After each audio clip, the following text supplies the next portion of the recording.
اللہم صلی علی سیدنا و مولانا محمد وعلی آلہ وصحبہ وبارک وسلم۔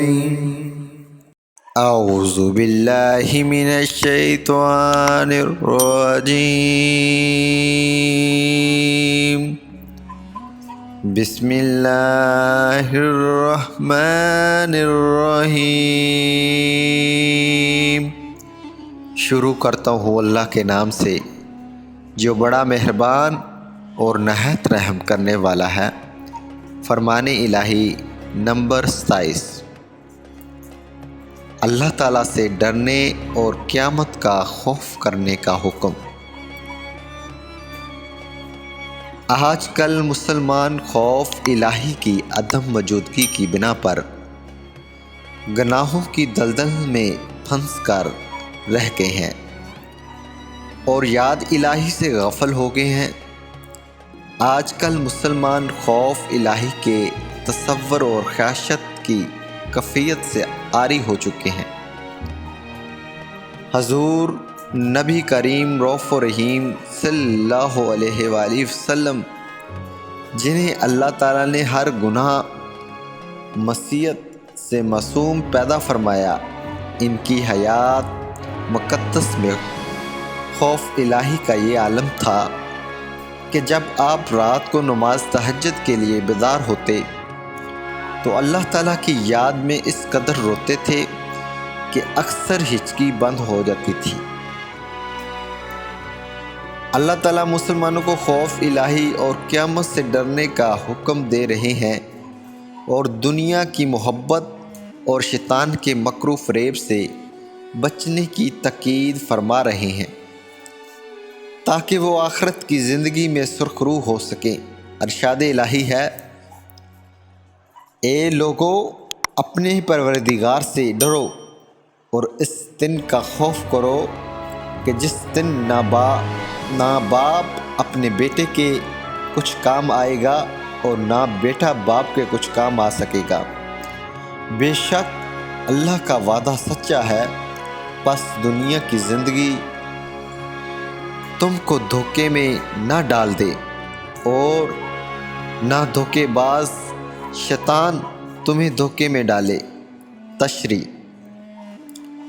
قیامت کے دن اگر باپ چاہے کہ بیٹے کو بچانے کے لیے اپنی جان کا بدلہ دے یا بیٹا باپ کے لیے اپنی جان بطور معاوضہ پیش کر دے تو یہ ممکن نہیں ہوگا۔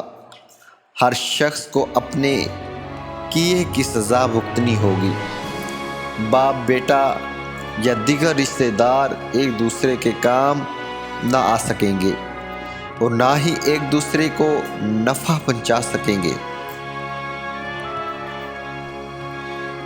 جو شخص اپنے رب کے سامنے کھڑے ہونے سے ہر وقت ڈرتا رہتا ہے، اس کے لیے جنت میں 2 باغ ہوں گے۔ تشریح۔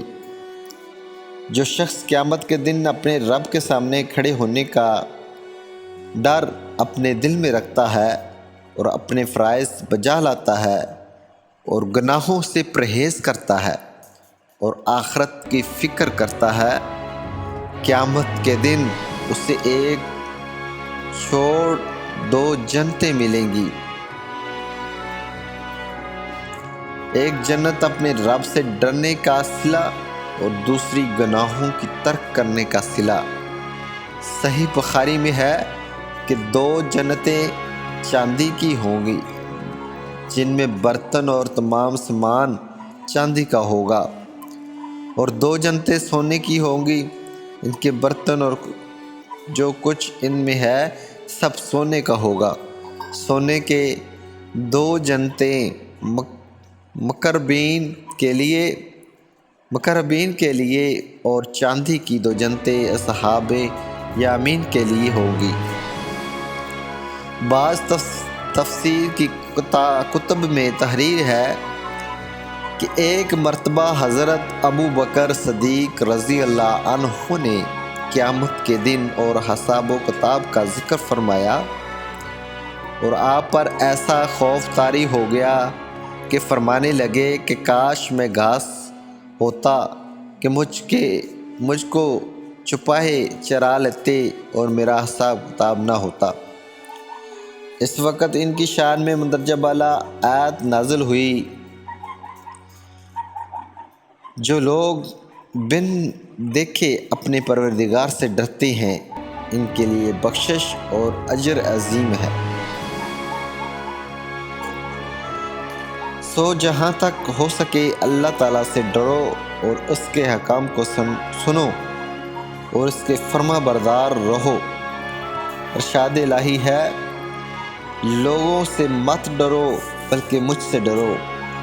حدیث نمبر 1، حضور اکرم صلی اللہ علیہ وسلم نے فرمایا کہ جب کوئی بندہ خوف الہی سے کانپتا ہے تو اس کے گناہ اس کے بدن سے اس طرح جھڑ جاتے ہیں جیسے خشک درخت کو ہلانے سے اس کے پتے جھڑ جاتے ہیں۔ حدیث نمبر 2، حضرت انس رضی اللہ عنہ سے روایت ہے کہ رسول اکرم صلی اللہ علیہ وآلہ وسلم نے فرمایا کہ قیامت کے دن 7 قسم کے آدمی عرش الہی کے سائے تلے ہوں گے۔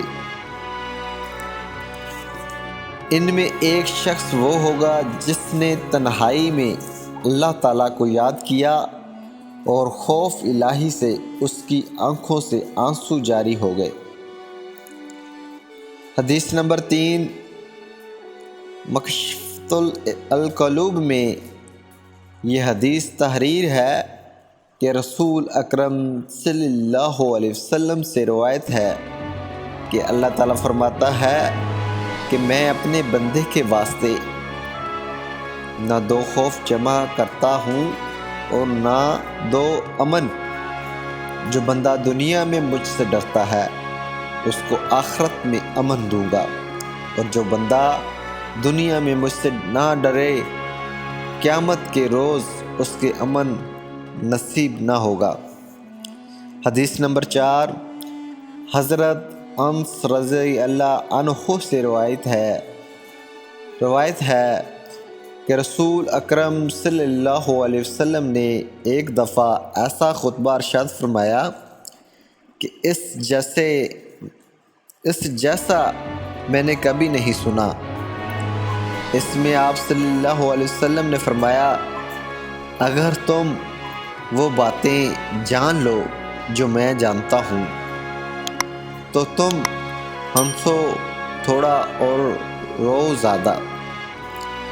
یہ سن کر صحابہ کرام رضی اللہ عنہ نے اپنے چہروں کو کپڑے سے ڈھانپ لیا اور ان کے رونے کی آواز آ رہی تھی۔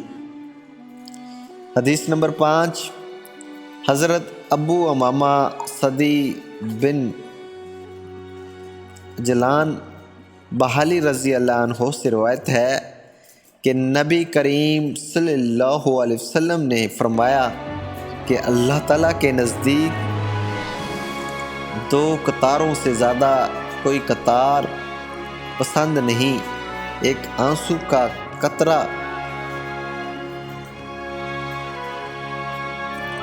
حدیث نمبر 5، حضرت ابو امامہ صدی رضی اللہ عنہ سے روایت ہے کہ نبی کریم رؤوف و رحیم صلی اللہ علیہ وسلم نے فرمایا کہ اللہ تعالیٰ کے نزدیک 2 قطروں سے زیادہ کوئی قطرہ پسند نہیں، ایک آنسو کا قطرہ جو اللہ کے خوف سے نکلا ہو اور دوسرا خون کا قطرہ جو اللہ کے راستے میں لڑتے ہوئے گرا ہو۔